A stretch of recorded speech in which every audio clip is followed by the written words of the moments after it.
और उस कण कण को ही हमको बटोरते हुए कहीं एक अनमोल पूंजी न्यामत अपने लिए इकट्ठी कर मालिक की ताकत। दर दिया है दरमा तुम बिन भला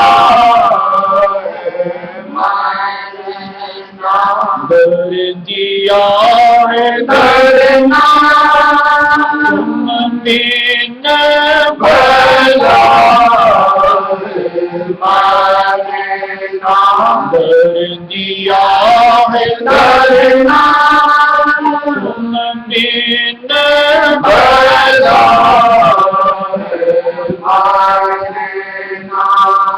कैसे देनदार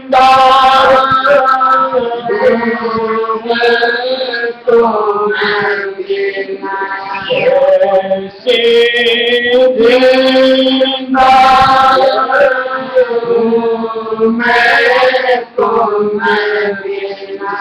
रैन दिवस सदा जलना रैन दिवस सदा जलना दर दिया है दरना तुम बिन भला दर दिया है दरना तुम बिन भला।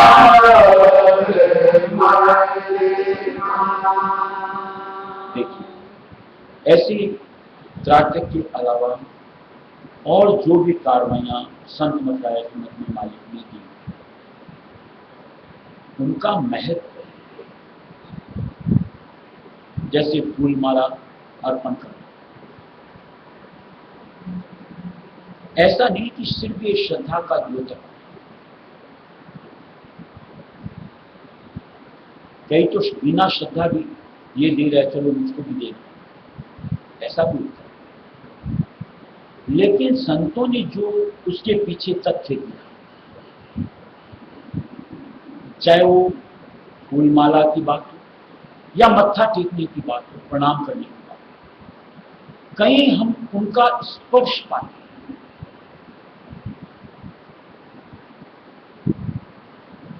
और जैसे भी बात की, उनमें हमसे कहीं विशेष चेतन प्रवाहित होता है। स्पर्श के जरिए से वो चेतन कहीं टच होकर के हमारे अंदर आती है। इसलिए ये कार्रवाई आज उनका प्रसाद, उनका चरणामृत, ऐसा थोड़ी कोई कि हाँ बस मंदिर देवड़ा में बढ़ता वैसे गुरु दर पे बढ़ता हूं।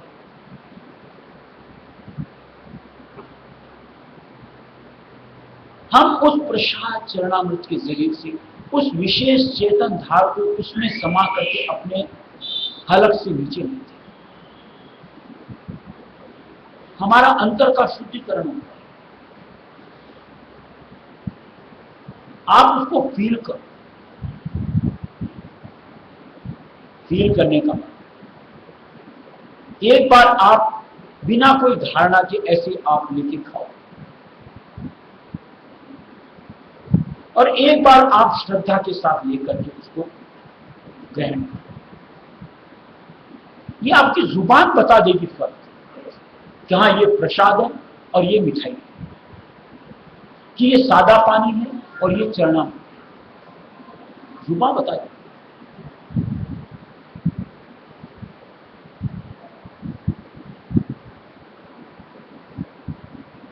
लोग बात काट करते हैं कि ऐसा क्यों, वहां तो ऐसा तकसीम होता है, वहां तो ऐसी कार्रवाई, उसके पीछे के तथ्य को तो समझते हैं।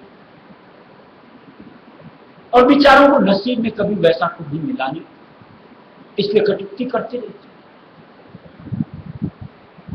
आप अगर उसके मर्म को लग जाओ तो सबसे पहले आप लाइन में अपने आप को उठा दो कि मुझे मिले।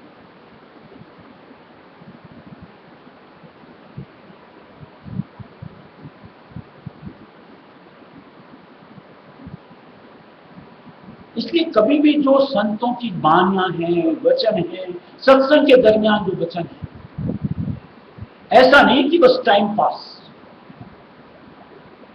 उससे अपने आप को सफल करना है, अपने आप को वहां जोड़ना है। एक सोच कि ये मेरे निमित्त, तो निश्चित तौर से आप उसे ग्रहण करोगे, कुछ ना कुछ अपना काम संवारोगे। यानी जहां भी अपनी गलतियां वहां छुटकोगी, और जिधर रफ्तार पकड़नी है उधर अपनी रफ्तार बढ़ानी है, जो कि होना चाहिए अगर सच्ची सत्संग सच्चे मन से कर रहे हैं। अब मैंने ये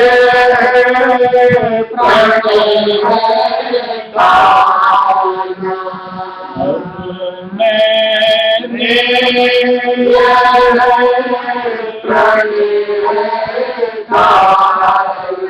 और से काम करना,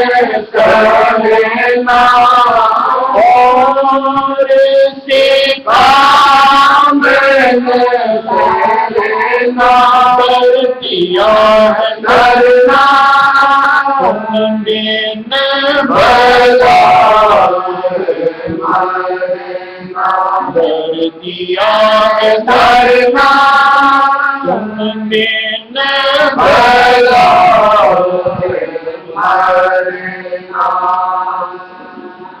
देखिए कई बातें खुलासा होनी चाहिए, बात चर्चा चलती है।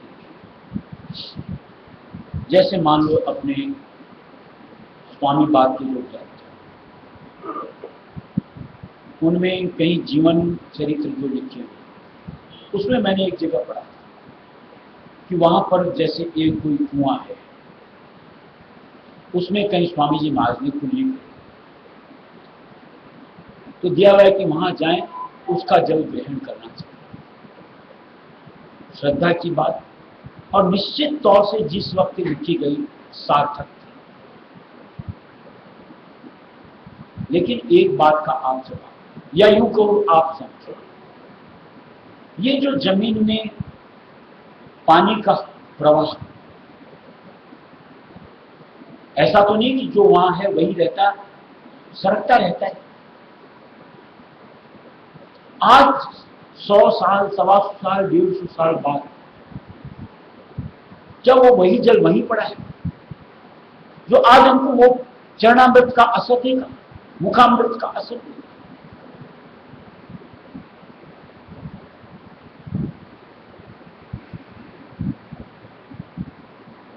अब अगर कोई अपनी दीवानगी दर्शावे, उसी जल को लेकर के ओहो अघा जावे, यानी कहीं अपने आप को वहीं सीमित कर, क्या आगे के लिए मालिक का कुछ उल्लेख नहीं कि वक्त गुरु को कहो, वो किनके लिए मालिक का लिखा, उनकी तलाश में तो निकलना नहीं, और उस एक बात को पकड़ करके वहां पर अपने आप को टिका। ऐसे वहां पर उनकी पलंग रखी हुई, खड़ाऊ रखी हुई, किस पे सोते थे कि ये खड़ाऊ पहनते थे, अब उसको टच करने में इतने अरसे बाद, मान लिया श्रद्धा के साथ आप कुछ भी करो सही, लेकिन ये मान लेना कि आज भी उनकी धार वहां है, ये ज्ञान है या अज्ञान है। जब तक संत जहां भी होते अपनी लीला खेलते, अपनी मौत से जो चाहे वो निहाल करते, लेकिन जहां संत अपने मुकाम चले, यानी अपनी धार को समय, एक भास के बतौर कुछ अरसे तक आपको वहां पर कुछ रखने को मिल सकता है, लेकिन एक अरसे के बाद लुप्त हो जाए।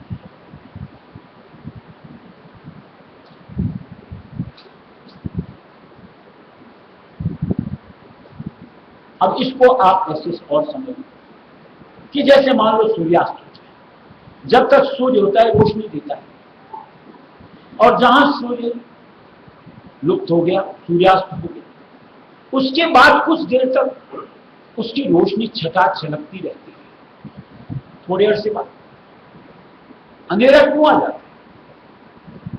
कि वो भास भी उसमें समा गया, अब वहां सूर्य नहीं। इस बात को स्वीकार करना चाहिए या नहीं करना चाहिए? अब अगर इस बात को कोई लेकर पकड़ के, सूर्य तो कहीं जाता नहीं, वो तो हर वक्त रहता है, अब ये धारणा कहां तक सही?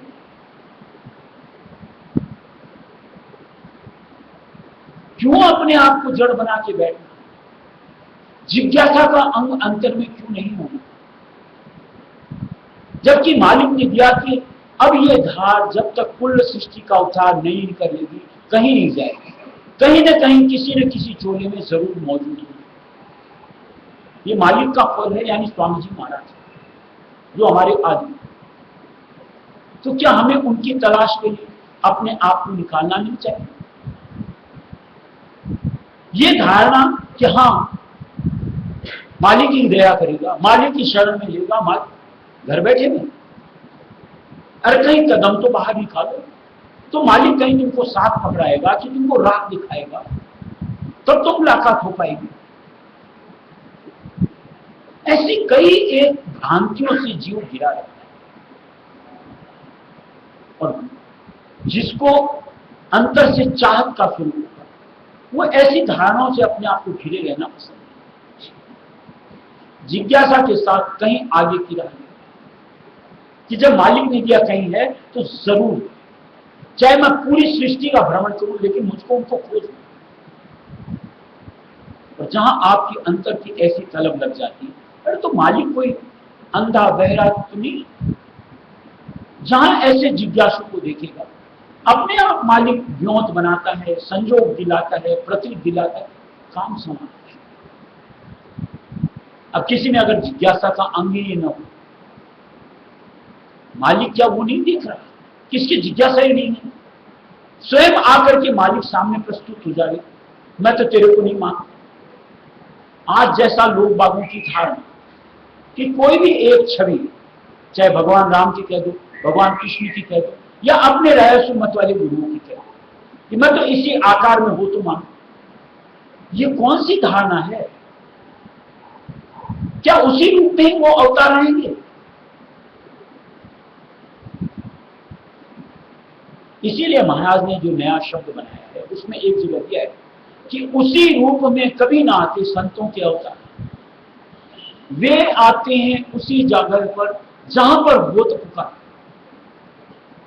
बंदिश में हम जीव होते हैं कि जहां कहीं हमारी यूं को गांठ बंधी होती है, यानी बंधन की डोर बंधी होती है, चोला छोड़ने के बाद भी पुनर्जन्म उसी दायरे में आते हैं। अच्छे कर्म में मनुष्य नहीं में आ जाएंगे, नहीं तो कंकड़ चोलों में आते हैं। और यहां तक होता है कि लोग भूत पितर जूनियों तक आते हैं। संत, हम क्या उनको इसी अनुरूप अपनी समझ से जोड़ते हैं कि वो वहीं आएंगे, वहीं पधारेंगे, चाहे वहां को जिज्ञासु अंग ही न हो? ऐसी भ्रमणा नहीं पानी चाहिए। आप अपने आप के अंतर को खंगालो, वहां जिज्ञासा लाओ, मालिक का अपने आप देखो, कैसे न कैसे मालिक संजोग देगा और ठीक आपकी जो चाहत उसकी पूर्ति कराए। सच्चों में अब तक सैली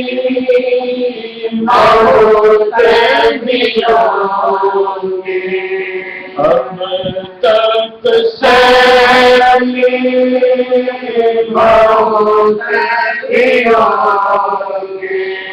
अपना डोरी करना,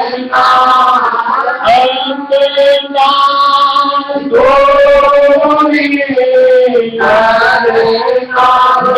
दिया करना, मीन भला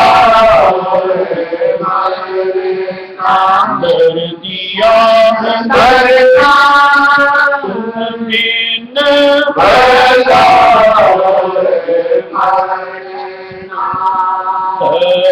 सच्चा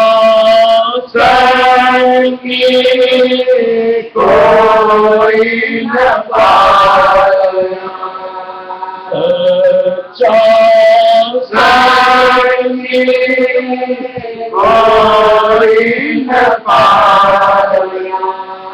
लगारा फेरना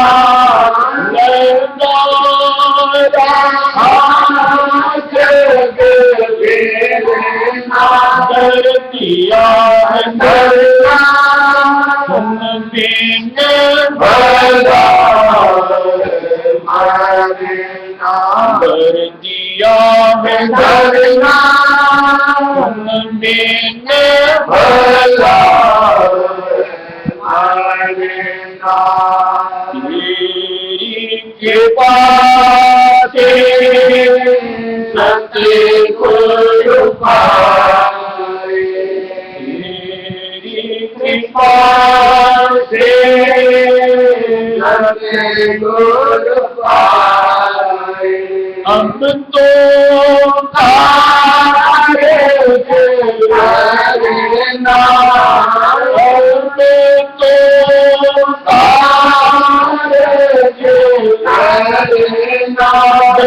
दिया है धरना तुम बिन भला दिया है धरना तुम बिन भला राधा स्वामी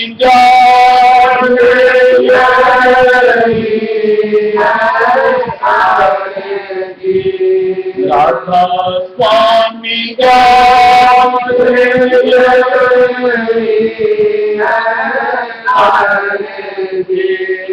शब्द धारे से वरना शब्द धारे से वरना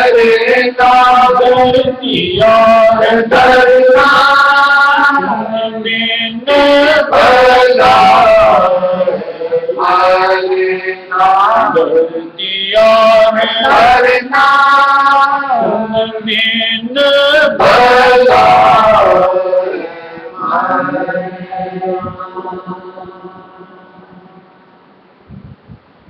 देखिए, जब आप स्वयं को संतुष्ट कर लें आपकी आगे की कार्रवाई अपने आप बनती है। और उसकी जगह अगर आप में जिज्ञासा है तो आप अनवरत प्रयत्नशील जो कि सत्संगी में हमेशा ताज जिंदगी होना चाहिए।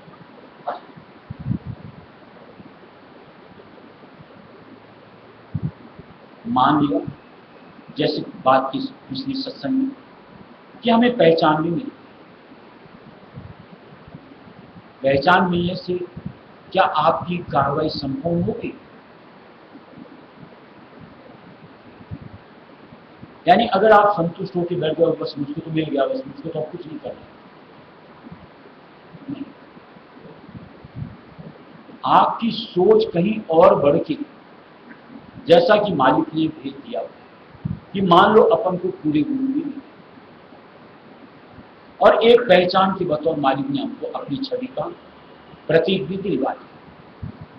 क्या दिया हुआ कि जैसे जैसे सूरत ऊपर के मुकामों की तरफ बढ़ती चली जाएगी वो स्वरूप और नूरानी होता चला जाएगा। तो हमको उस जो एक बस प्रतीक दिलाने की निस्बत मालिक ने छवि का हमको आधार दिया, उसी में कैसे हम संतुष्ट हो सकते? उस और नूरानी स्वरूप की हमारी कल्पना क्यों नहीं बनी और उसके लिए हमारी चाह क्यों नहीं होगी और उसके निमित्त कर्म क्यों नहीं होगा?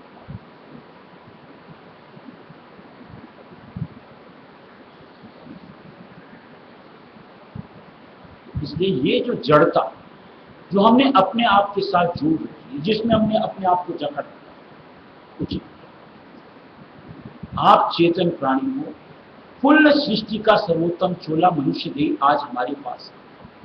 इसको ऐसे नहीं कि बस जड़ बन करके रहे, नहीं, हमेशा चेतन अंग से और की चाहना के साथ जो मालिक की तरफ से मिलेगी एक अंतर में सोच लेकर के आगे बढ़ते चलते हैं। यानी परमार्थ की कार्रवाई में अपने आप को निकालना चाहिए। और जिनकी ऐसी सोच होती है, कुछ ना कुछ मालिक की तरफ से ता जिंदगी छोड़ो, जब तक की सूरत रहे उसमें धाम न पहुंचो तब तक मालिक ऐसा अद्भुत रहे। राधा